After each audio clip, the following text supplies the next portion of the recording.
Kristen, thank you. A McCurtain County farmer taking matters into his own hands to track down his stolen equipment. Shay Arthur reports on how he got the equipment back. Michael Hood and his brother are longtime farmers in the McCurtain County community. Yesterday, he was checking on some of his land a few streets off Highway 64 outside of Earl. And I noticed here on the road that something had hit the road. Thinking something might be off, he did some investigating. At that point, I looked out there and saw that it had came across the field there. Track marks leading to the empty space, where normally another plow disc sits. He gave his brother a call. Realizing what was missing, his brother suggesting he do what he could. Try tracking down the stolen equipment. And they just tend to kind of rock till you put them in the ground. So Hood had clues to go off. The sheriff says Hood tracked the equipment some 6 miles, following the marks left behind on the dirt and gravel road, then following them here to this paved road where it meets Highway 64, finding these marks.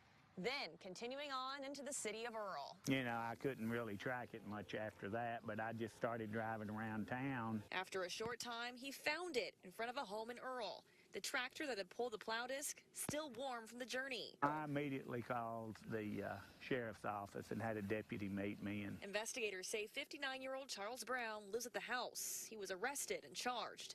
Hood says the equipment is older, worth around $5 grand. It didn't have a lot of value as far as market value, but I had spent a lot of money on it in the last year, so I was certainly glad to get it back. Glad to have it back in his possession, and hopeful Brown learns a lesson.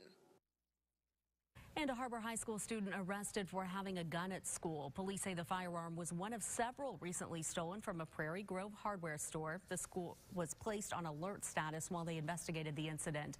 4 juveniles have already been arrested for the burglary at Ace Hardware in Prairie Grove. They remain in custody at the Washington County Juvenile Detention Center.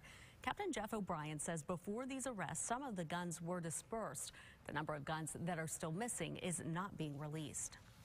The Wild Wilderness drive-through safari in Gentry set to reopen after being shut down for violating the Animal Welfare Act. The USDA filed a complaint at the beginning of 2017 for violations that happened between 2012 and 2016. Charles Wilmoth, the manager of Wild Wilderness drive-through safari, says one of the violations had to do with inadequate vet care. Wilmoth says his team giving proper care to the animals but weren't documenting everything. Looking forward, they are going to begin documenting every detail of their care as well as improving some of their winter protocols. They are also adding things like adequate shade to some of their enclosures. We've hired more staff, we have more volunteers and more people working for us so we can just make sure everything's covered. According to the zoo, it's been fighting the Cames for a while but decided to pay the $75,000 settlement before it got more expensive. The safari has passed recent inspections and plans to reopen tomorrow after being closed for 2 months. Authorities are investigating the mysterious disappearance of a McCurtain County woman. 56-year-old Roxy Fazy hasn't been seen since January 25th. Investigators say she hasn't checked her email or used her phone since the day she went missing. Neither family nor friends have heard from her. Fazy and her fiance had even planned a trip to Fiji that Fazy missed. Saw her in the morning before I left to go out and work, and that was the last time I saw her. She vanished. This day and age, it's hard to just absolutely vanish. If you have any information on where Fazy is, please call the McCurtain County Sheriff's Office. Her family is offering a $10,000 reward. Arkansas's governor weighing in on a controversial gun law proposal that is drawing national attention.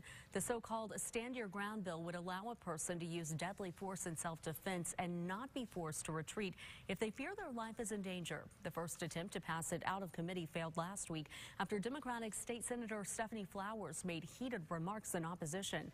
Governor Asa Hutchinson saying he has reservations of his own about the bill. I think our current law is strong in terms of allowing self-defense and protection, and we will continue to see if there could be a case made that should be changed, but I'm hesitant to change from what we have right now that I think works very well in Arkansas. As of now, the Stand Your Ground bill is on schedule to be heard today in the Senate Judiciary Committee. We will, of course, keep you updated.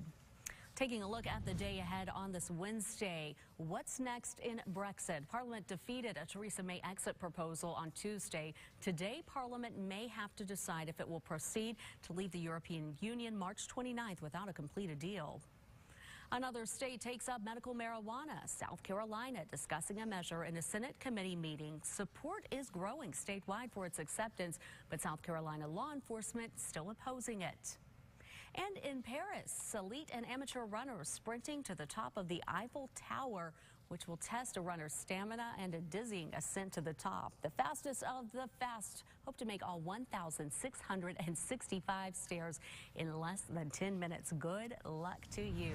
On this day in 1764, taking a look back in history, second Earl Grey, who served as British Prime Minister from 1830 to 1834, and whom Earl Grey tea is named, was born. In 1975, the first Chili's restaurant was opened in Dallas by entrepreneur Larry Levine. And that is a look at your headlines.